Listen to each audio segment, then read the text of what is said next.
Академската заедница подделена околу обидот за подобрување на состојбата во високото образование. Едни сметаат дека треба поголема автономија, други дека како предлог и не е лош, но дека треба дополнителни измени. Тоа што се однесува до нас како уметнички факултети е речиси неземено предвид воопшто нашата специфика и доаѓаме во судир со многу работи кои што реално во пракса не можат да се реализираат. Нашите забелешки на факултетот за музичка уметност особено се во однос на тоа колку се уметничките факултети дискриминирани и маргинализирани во однос на другите факултети, а од нас зависи целата културна сцена во државата.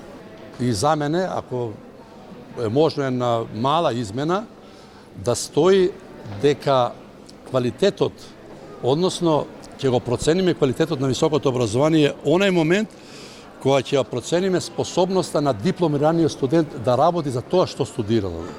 Сите конструктивни коментари и критики кои се во насока на подобрување на високото образование, вели министерката Јаневска, ќе бидат земени во предвид. Веќе неколку дена кажувам дека се што смета работната група дека ќе биде прифатливо, ќе биде инкорпорирано во новата верзија, драфт верзија на законот, која откако ќе се инкорпорираат сите забелешки, ќе биде повторно оставено неколку дена на ЕНЕР. Ректорката на УКИМ рече дека очекува поголема автономија за универзитетот, како функционална и кадровска автономија. Од законот очекуваме поголема автономија за универзитетот и тоа е една од нашите основни приоритети, тоа како функционалната, така и финансиската и кадровската автономија.